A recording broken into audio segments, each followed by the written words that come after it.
یہ میری ناراضگی بلی کے لیے ہے۔ وفا کے قریب گھٹنوں کے بل بیٹھتا وہ اس کی طرف چاکلیٹ سے بھری باسکٹ کرتا بولا تو وہ ناراضگی بھلائے اتنی ساری چاکلیٹ دیکھ کر پاگل ہونے لگی تھی۔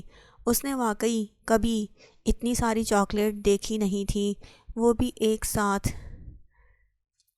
شوق تو بنتا تھا۔ تھینک یو سائیں۔ وہ پلک جھپکتے اس کے سینے سے لگی تو اس نے مسکراتے اس کے بالوں پر اپنے لب رکھے۔ وہ دونوں بھائی ہی بڑے بے باک تھے۔ یہ ہماری چھوٹی بہنا کے لیے۔ وہ اب دوسری باسکٹ اٹھائے انشال کی طرف بڑھتا بولا۔ دوسری طرف وفا خوبصورت پیکنگ سے سجی باسکٹ کو کھولنے لگی۔ نہیں، ہمیں نہیں چاہیے، سائیں ہمیں لا دیں گے، آپ وفا کو دے دو۔ وہ سر نفی میں ہلاتے لبوں پر اپنی معصوم نرم مسکراہٹ سجائے بولتی۔ عارش بلوچ کا سینہ فخر سے چوڑا کر رہی تھی۔ ارے بھابھی، وہ بھی لا دیں گے، ابھی تو یہ رکھیں، کیا میں آپ کا بھائی نہیں ہوں؟ اس کے سر پر ہاتھ رکھتے وہ مان بھرے لہجے میں بولا تو وہ کشمکش میں مبتلا عارش کی طرف متوجہ ہوئی۔ سائیں، کیا ہم رکھ لیں؟ اس کی طرف دیکھتی وہ معصومیت سے آنکھیں پٹ پٹاتے بولی تو وہ صاف دیکھ سکتا تھا اس کی آنکھوں کی چمک۔ تبھی سر ہلا گیا جس پر وہ خوش ہوتی آتش سے باسکٹ پکڑ گئی۔ اس میں طرح طرح کی چیزیں تھیں۔ وفا کو تو چاکلیٹس پسند تھی تو اس کے لیے تو وہی لے لی گئی تھی۔ آپ کا پتہ نہیں تھا، تبھی سب ہی لے لی مکس۔ وہ الگ الگ چیزیں لانے کا مقصد بتا رہا تھا۔ تھینک یو لالا۔ وہ خوش ہوتے اس کا شکریہ ادا کرنے لگی۔ اس کے صرف لب ہی نہیں، چہرے سے بھی خوشی واضح ہو رہی تھی۔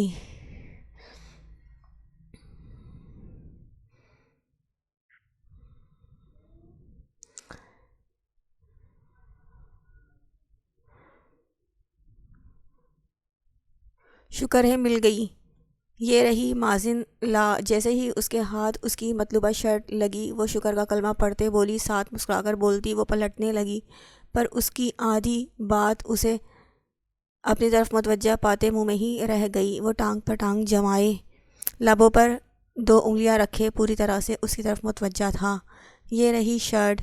وہ دھیمے دھیمے قدم اٹھاتی اس کے نزدیک گئی اور شرٹ ہاتھ بڑھا کر اس کی طرف بڑھا گئی، مگر وہ بغیر اس کے ہاتھ سے شرٹ لیے اس کا ہاتھ پکڑے کھینچ گیا، جس پر وہ لڑکھڑاتی گرتے گرتے بچی، جس پر وہ پھٹی پھٹی نگاہوں سے اسے گھورنے لگی، پر وہ سنجیدہ نظروں سے اسے دیکھ رہا تھا۔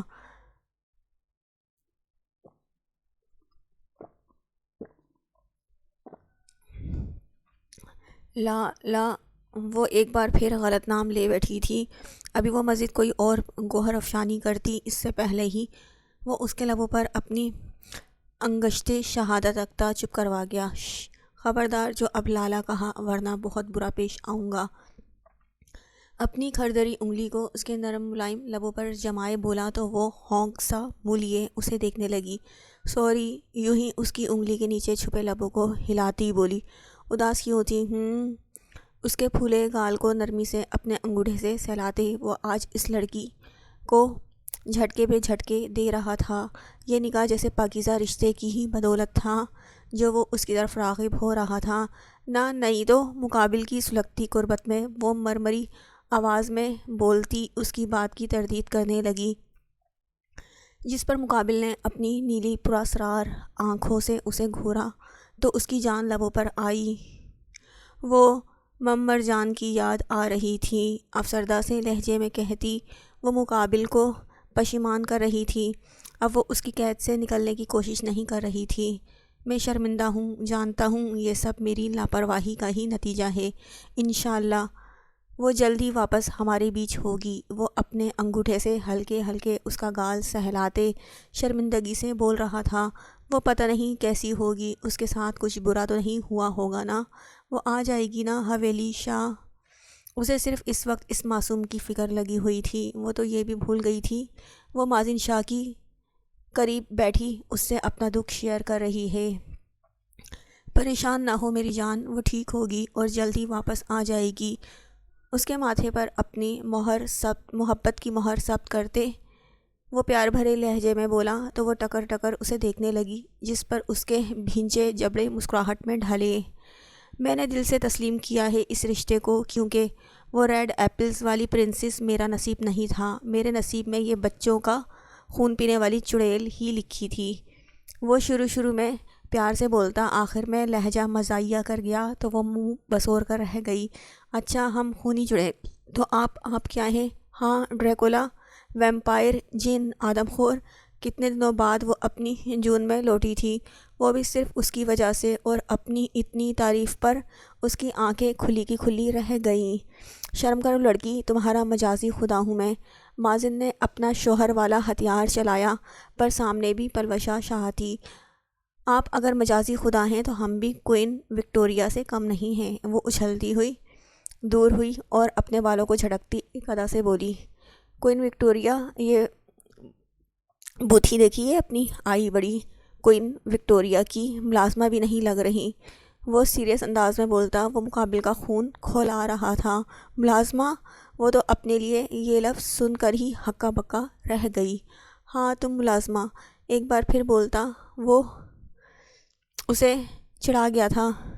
ملازمہ ہے نا ہم، تو سن لیں، یہ ملازمہ ہی آپ کے نصیب میں ہے، اور خبردار اگر ہم سے بات کرنے کی کوشش کی، ورنہ ہم آقا جان کو جا کر بتا دیں گے۔ اس کی ٹرین شروع سے ہوتی ہوئی چلی گئی۔ اسے تو گویا ملازمہ کا نام سن کر پتنگا ہی لگ گیا تھا، اور آخر میں وہ اسے آقا جان کے نام سے وان کرنا نہیں بھولی تھی۔ ارے میری جان، بات تو سنو۔ وہ اس کے ریئیکٹ کرنے پر ہنستا ہوا بولا، ساتھ اس کا ہاتھ پکڑنا چاہا۔ کوئی نہیں ہے، ہم آپ کی جان وان سمجھے۔ وہ اپنا ہاتھ اس کی پہنچ سے دور کرتی انگلی اٹھائے بولی تو وہ پیچھے کی طرف ہوتا ہونٹوں پر انگلیاں جمائے اپنی ہنسی روکنے لگا، کہیں وہ زیادہ نہ چڑھ جائیں۔ نہیں ہنسیں اور زیادہ ہنسیں۔ اس کی ہنسی پر مزید اسے آگ لگی، اور غصے سے ناک پھلاتی وہ تنفن کرتی کمرے سے نکلتی چلی گئی، جبکہ اب وہ پیچھے کی طرف سر گرائے ابھی تک ہنس رہا تھا۔ عارش، ابھی تک وہ لوگ کیوں نہیں آئے؟ فلائٹ تو کب کی لینڈ کر چکی ہے۔ وہ اور آتش لاؤنج میں بیٹھے ایل ای ڈی پر کوئی ہالی ووڈ کی ایکشن مووی دیکھنے میں گم تھے، جب لاؤنج میں داخل ہوتے ہارون صاحب وال پر لگی گھڑی پر نظر مارتے فکر مندی سے بولے تھے، لالا جلدی سے نیوز لگائیں۔ وہ سامنے میز پر رکھی پلیٹ میں سے چکن ٹکا کا پیس اٹھا کر منہ میں ڈالتا بولا، تو وہ جو مووی پر نظریں جمائے ہوئے تھا، نظروں کا رخ اس کی طرف کرتا بولا، کیوں؟ آنکھوں میں اپنی مووی خراب کر دینے پر سر تاثرات لائے بولا، دیکھے نا کہیں پھپھو والا جہاز ہی کریش نہ ہو گیا ہو، اور وہ لوگ یہاں آنے کے بجائے بریکنگ نیوز میں آ رہے ہوں۔ اس نے بات ایسے شروع کی کہ عارش کے ساتھ ساتھ ہارون صاحب بھی فل توجہ اس کی طرف کیے اس کی بات سننے لگے، جب آخر میں اس کی بات پر دونوں سر تعصب میں ہلاتے رہ گئے۔ آتش بلوچ صدا کا ڈھیٹ تھا، بکواس نہیں کرو آتش۔ ہارون صاحب غصے میں دھاڑے تو وہ لبوں پر اچھے بچوں کی طرح انگلی رکھے چپ ہوتا واپس اپنی مووی کی طرف متوجہ ہوا۔ عارش، تم فون کر کے پوچھو، ہارون صاحب نے مووی دیکھتے عارش کو کہا۔ بابا سائیں، میرا موبائل انشال کے پاس ہے۔ اس نے نظریں مووی پر ہی ٹکائے سفید جھوٹ بولا، اس کا موبائل اس وقت اس کے ٹراؤزر کی جیب میں موجود تھا۔ جھوٹ اس لیے بولا کیونکہ وہ ان لوگوں سے بات کرنے کا بھی روادار نہیں تھا۔ بابا سائیں میں کروں؟ آتش صاحب کی طرف سے فری آف کاسٹ مدد کی پیشکش ہوئی، جسے وہ بلا تاثر رد کر گئے۔ ضرورت نہیں ہے، وہ اس کو ٹکا کر جواب دیتے ملازم کو بلانے لگے تاکہ وہ جا کر ان کے کمرے سے ان کا موبائل لے آئے۔ ایز یو وش بابا سائیں، وہ لاپرواہ انداز میں کندھے اچکاتا کولڈ ڈرنک کا گلاس لبوں سے لگا گیا۔ سائیں، ہم کیسے لگ رہے ہیں؟ وہ جو مووی میں مگن تھا اپنی کوئل کی مدھر آواز سے، اس نے نظریں ایل ای ڈی سے ہٹائے اس کی طرف دیکھا جو آنکھوں میں اشتیاق بھرے تاثرات سجائے اس کے جواب کی خواہشمند تھی۔ تو تم اپنے رب کی کن کن نعمتوں کو جھٹلاؤ گے؟ ایک استحقاق بھری نظریں اس کو مارتے اس نے دل سے اعتراف کیا، بے شک وہ بہترین سے بہترین مصور تھا۔ وہ کریم کلر کی گھٹنوں سے نیچے تک کی فراک پہنے ہوئی تھی جس پر نازک سا گلے اور آستینوں پر کام بنا ہوا تھا، ساتھ اس کے ہم رنگ ہی ٹخنوں سے اونچا ٹراؤزر تھا۔ بالوں کی دونوں طرف سے فرینچ ناٹ کیے پیچھے کی طرف کھلے چھوڑے ہوئے تھے، گلے میں عارش کے نام کا لاکٹ، جبکہ ہاتھوں میں سے ایک میں بی جان کی دی گئی انگوٹھی جبکہ دوسری میں عارش کا گفٹ کیا نازک سا بریسلیٹ تھا۔ معصوم صاف شفاف چہرے پر ہر عارضی چیز سے پاک تھا، اسے ضرورت ہی نہیں تھی۔ دودھ جیسی رنگت پر گالوں پر قدرتی بلش لگا ہوا تھا جبکہ سرخ یاقوتی نرم و ملائم لب تھے۔ غزال جیسی کالی کانچ جیسی آنکھوں والی یہ گڑیا قدرتی حسن کا شاہکار تھی جس پر عارش کو اپنے خدا کا شکرمند ہونا چاہیے تھا۔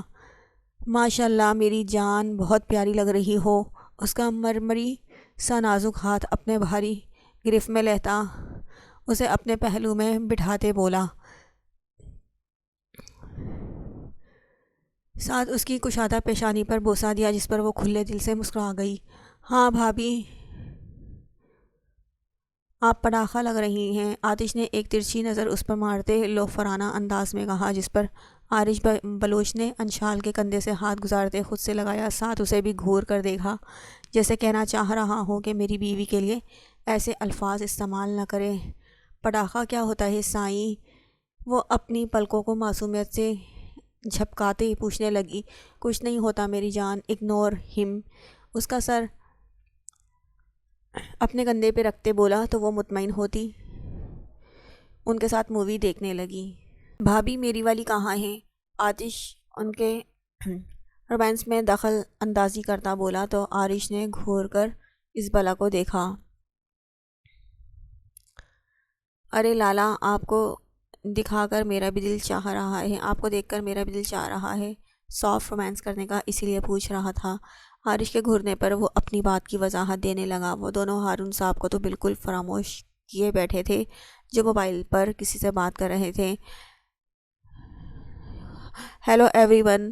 ابھی وہ لوگ اپنی باتوں میں مصروف تھے جب ایک چہکتی ہوئی نسوانی آواز نے سب کی توجہ اپنی طرف مبذول کروائی تھی۔ ریڈ ٹائٹ پینٹ جو گھٹنوں سے کافی زیادہ پھٹی ہوئی تھی، اس کے ساتھ وائٹ سلیو لیس شرٹ پہنے، باب کٹ بالوں کو جوڑے میں مقید کیے، خوبصورت نقوش پر میک اپ کی تہہ چڑھائے، پاؤں میں ریڈ ہائی ہیلز پہنے، حال میں ٹک ٹک کرتی عفیفہ ابراہیم بلوچ ایک اسٹائل سے چلتی آ رہی تھی۔ اس کے پیچھے ہادیہ بلوچ تھی، ساتھ ان کے صحیفہ بلوچ تھی جو سوبر سی ڈریسنگ کیے ہوئی تھی۔ کیسے ہیں بھائی سا؟ ہادیہ بلوچ فرتے جذبات میں کہتے بولتی ہارون بلوچ کی طرف اپنی باہیں واں کرتی بولی۔ اپنی چھوٹی بہن کو دیکھ لیا، اب زیادہ ٹھیک ہو گیا؟ وہ بھی اپنے بازو پھیلاتے بولے تو وہ آ کر ان کے سینے سے لگی جبکہ ان دونوں نے کوفت سے یہ منظر دیکھا تھا۔ السلام علیکم مامو جان۔ صحیفہ سر پر لیے حجاب کو گال کی طرف سے صحیح کرتی ہارون صاحب کی طرف بڑی بولی جس پر انہوں نے اس کے سلام کا جواب خوش دلی سے دیا جبکہ وہ مغرور سی وہیں کھڑی سلام کرتی این عارش کے سامنے صوفے پر بیٹھ گئی۔ السلام علیکم، کیسے ہیں لالا؟ اب کے صحیفہ عارش اور آتش کو یکجا سلام کرتی بولی تو وہ دونوں نے باری باری اس کے سر پر ہاتھ رکھتے پیار کیا۔ ماشاء اللہ کیسے خوبرو ہو گئے ہیں میرے بھتیجے، ہادیہ بلوچ لہجے میں مصنوعی محبت بھرتی بولی تو ان دونوں نے نخوت سے سر جھٹکا۔ ان سے بہتر کون جانتا تھا ان کی دوغلی اور جھوٹی محبت؟ یہ کون ہے؟ ہادیہ بلوچ نے سوالیہ نظروں سے عارش کا بازو پکڑے کھڑی انشال کی طرف دیکھتے پوچھا۔ شی از مائی وائف انشال عارش بلوچ۔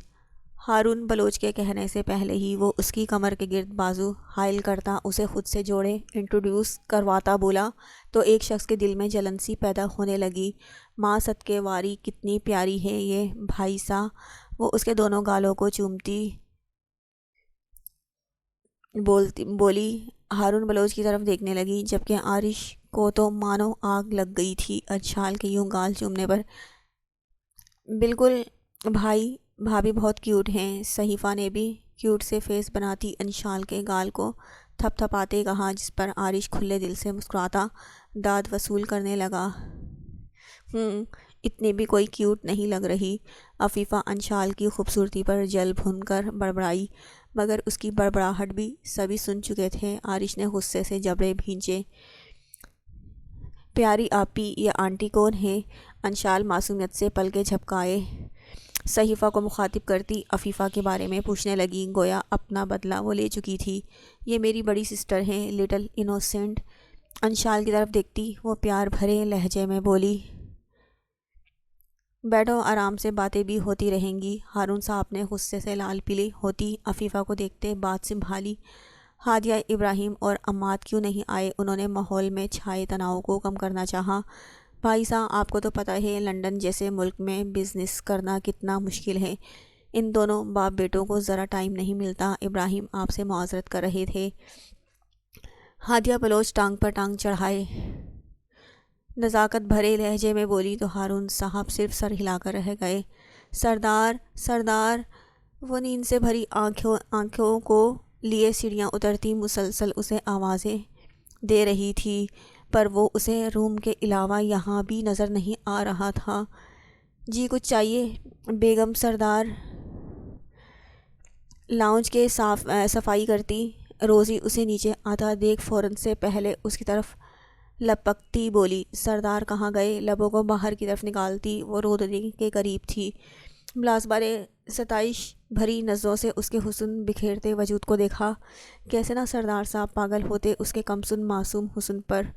وہ اسٹڈی میں ہیں۔ وہ جھٹ سے بولی، کہیں واقعی وہ رو نہ دے اور اس کی شامت نہ آ جائے۔ اس کی بات پر وہ سر ہلاتی نیچے بنی اس کی اسٹڈی کی جانب بڑھی۔ سردار وہ اسٹڈی میں داخل ہوئی تو ایسے لگا جیسے وہ کسی لائبریری میں آ گئی ہو۔ چاروں طرف دیو قامت شیلف بنے ہوئے تھے اور ان میں سجی دنیا کی ہر کتاب وائٹ اور گولڈن کلر کے کمبینیشن میں سجی اس کی اسٹڈی فارم ہاؤس کے حسن کو مات دے رہی تھی۔ چاروں طرف نظریں دوڑاتے وہ اسے ایک سائٹ پر بنے اس کے منی آفس میں بیٹھا نظر آ گیا۔ بلیک میز پر اس کی فائلز، لیپ ٹاپ اور پین ہولڈرز وغیرہ رکھے تھے، جبکہ وہ رات والے ڈریس میں ملبوس راکنگ چیئر پر بیٹھا بڑے انمناک انداز میں لیپ ٹاپ پر کچھ کر رہا تھا۔ اسے دیکھتے ہی اس کی آنکھوں میں ٹھنڈک پڑی تو اسے پکارتے اس کی طرف بڑھی۔ جانا! وہ جو اپنے کام میں گم تھا مرجان کی آواز پر چونک کر سر اٹھا کر اسے دیکھتے پکارا، جو ابھی تک شب خوابی کے لباس میں تھی۔ پنک باربی ٹراؤزر پر وائٹ باربی سلیو لیس شرٹ پہنے ہوئی تھی، جبکہ گولڈن گھنگھرالے بال پشت پر بکھرے پڑے تھے۔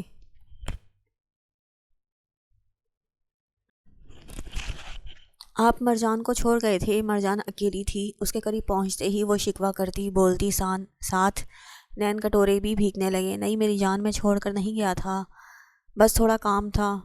اسے یوں ہی دیکھتے وہ بولا، مرجان آپ کو ڈھونڈ رہی تھی۔ ایک اور شکایت آئی۔ اس نے جھک کر اس کے دونوں گال چومے۔ وہ سکون پاتی اس کے کندھے پر سر رکھ گئی۔ جانا! کافی دیر جب خاموشی رہی تو اس نے سر کو ترچھا کیے اس کی طرف دیکھا۔ وہ اس کی قربت پاتے ہی نیند کی وادیوں میں چلی گئی تھی۔ بیبی اٹھ جاؤ نا اب۔ اس کا موڈ ہو رہا تھا کہ وہ جاگتے ہوئے اپنی معصوم باتیں کرے اور وہ سنتا رہے، پر وہ سو چکی تھی۔ مرجان! وہ اس کے لبوں پر گہرا لمس چھوڑتے اسے اٹھانے کی کوشش کر رہا تھا، پر وہ ٹس سے مس نہ ہوئی تو وہ اس کا ناک چومتے ہلکے اس کے گال پر دانت گاڑ گیا، جس پر وہ پٹ سے اپنی آنکھیں کھولتی اسے دیکھنے لگی۔ سردار آپ تنگ نہیں کرو، وہ بھاری لہجے میں بولی۔ وہ نیند میں ڈوبی سکون پا رہی تھی۔ اوکے میری جانا! اس کے اتنے پیار سے کہنے پر وہ مسکراتا، اس کا ماتھا چومتا، اس کے گرد اپنا حصار باندھ گیا۔ سائیں! وہ اپنی دھن میں اسے پکارتی لاؤنج میں داخل ہوئی، مگر سامنے مہمانوں کو بیٹھا دیکھ اس کے باقی الفاظ منہ میں ہی رہ گئے۔ کم ہیئر جانا! آتش نے اس کے چہرے کی اڑتی ہوئی ہوائیاں دیکھ اسے اپنی طرف متوجہ کرتا اپنی طرف آنے کا بولنے لگا، جس پر وہ ہچکچاتی اس کی طرف بڑھی۔ پھپھو میٹ مائی وائف وفا آتش بلوچ۔ آتش اسے اپنے پہلو میں دراز کرتے انٹروڈیوس کرواتا بولا تو ہادیہ پھپھو اسے جانچتی نظروں سے دیکھنے لگی۔